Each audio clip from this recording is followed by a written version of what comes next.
the next step, amoral. A step beyond irresponsible is amoral. Leaders who are amoral are often also irresponsible and see themselves as outside the particular moral code. Not only will they not take responsibility for their actions, but their amorality makes it nigh impossible for them to discern right from wrong. Again, to me, I still think we're in a zone of people that just don't comprehend.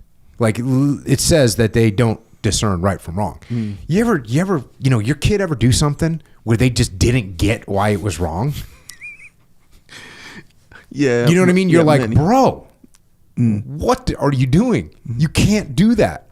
You never had your kid do something that you're like, hey, what in the hell are you doing? Well, my kids are pretty young. Oh, give them a few years. Yeah. Well, yeah, actually, yeah. My teenager one. Yeah, for sure. Mm-hmm. They'll set fire to something. Yeah. Right. A small fire. Yeah. Well, it's in the backyard. It was only by the fence. Yeah. But the fence is made of wood. You know what I'm saying?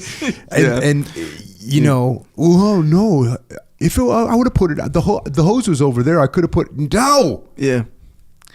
Yeah. I'm thinking now that you got my mind all working, like there's a few incidents that happened that it was just like how you said, where it's like, bro, it feels just in general as a human being that you would know better kind of a thing. Like how you say setting fire to something right next to the wooden fence or whatever, keeping a stack of papers right next to the stove, open flame or something like this, right? Where it's real obvious or whatever. But yeah, it's like you kind of understand, their brain is like not quite there yet. So they don't think about the secondary kind of effects given any situation, So it's like, yeah, that's irresponsible. Yeah, there's, to me, the irresponsible, the amoral, and what was the first one? And the incompetence, they're all kind of like ignorant. They're all kind of a level of ignorance with those where, bro, what are you doing? Like you ever had, I've had leaders where I've seen a leader behave a certain way in front of the troops and pull them aside and be like, dude, what are you doing? Like everyone's watching you. Well, I didn't think it was that big of a deal. No, it's a big deal. They're all watching you. They're watching you. You walk out of the office with the commanding officer and you got like the look on your face like, oh, fuck that guy. And everyone just saw you do that. What are you doing? Yeah, actually, I'm amoral is like without morality, right? Not like immoral, which is like bad morals or negative, whatever. Amoral. Yeah. It's like if a level of ignorance. Yeah. Like ignorant. Like, I don't know. I guess a lot of it comes down to your value system. Because, like, okay, so there's this frog that exists in the Big Island in Hawaii, and they're a menace. And they're these little frogs. Are they indigenous to the island? No, they're an invasive species. Yeah, exactly right, and they're kind of loud. So some people, they'll just like catch them and then just kill them, like stomp them and kill them. So that sometimes.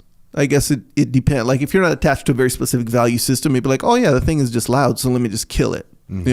There's nothing really wrong with it, just because I haven't really thought about it, or but that's like amoral. Like I'm not doing it because I'm angry with necessarily their existence. It's just, it's bothering me. Here's the solution to that. I'll just kill it so it won't be croaking or whatever. See what I'm saying? Yeah. More so than I'm gonna kill every freaking frog because I'm angry at it or whatever, something like that. Yeah. Yeah, it's like an ignorance thing, it feels like. Yeah, and the ignorance there would be like, well, it's a life.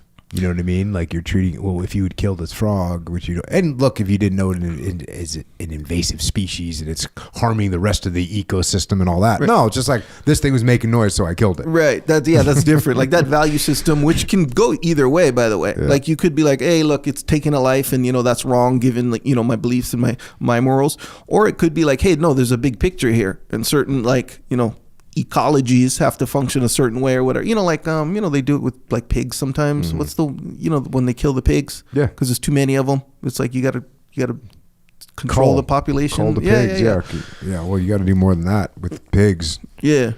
So it's like that's different because there's thought put into it. Yeah. It's like the amoral is like, no, it's not neither right or wrong. I don't think about that kind of stuff. It just is, and I'm trying to solve this immediate problem. There you go. Boom. Kill it. Next is cowardice. Then this is a big jump to cowardice. Cowardice in a leader is is about much more than a simple lack of physical courage as on the battlefield. It is about a lack of resolve, determination, and steadfastness in times when tough decisions must be made. It is about being unable or unwilling to make tough decisions. This type of leader does not recognize this weak point and is therefore not able to make necessary change. Yeah, this is just someone that's just backing down continually and not standing up and doing the right thing. And then that, again, this is a little bit of a strange progression here. It goes insatiable ambition. It goes from cowardice to insatiable ambition. While ardent ambition may qualify as positive personal characteristic for a good leader, insatiable ambition does not. A leader who has an unquenchable desire for power, prestige, money, success, and glory will obviously do whatever it takes to satisfy that desire at any cost. It may mean compromise of operation, organization, people, or all of these. This leader will put ambition above all else. So we just jumped. To me, you're just went from like, hey, the dude's a coward, but you know what? Like, hey, you won't make a call, but we can step in and make a call. Or, hey, he's doing something that doesn't make sense, so we can correct him. Or, hey, he's ignorant about this, so he doesn't know how to do this. He's incompetent. But we can, like, those are all things that are sort of in a category that we can deal with. Insatiable ambition. Now all of a sudden we just jumped, our issue level just jumped up quite a bit. Yeah. This person is doing whatever it takes to satisfy what they want, which is power and glory. And then it goes right into egotism. As with ambition, a healthy ego by itself may not be a particularly negative attribute. However, egotism in a leader is a dysfunctional trait that can destroy organizations. The leader's exaggerated sense of self-worth, constant focus on self, and inability to distinguish between the real self and the imagined self clouds self-perception and thus limits the capacity for self-renewal. So, clearly this is a huge one. I think that I would actually flip these. I think there's a person that can have an ego, but they also recognize, like, okay, well, I can talk to them. I can help them see that in order to help them move towards their egotistical goals, they still need the team to win. But the person with the insatiable ambition, they seem like that seems like it's stronger than egotism. And again, I'm being, semantic about these words, but they are very, very closely related.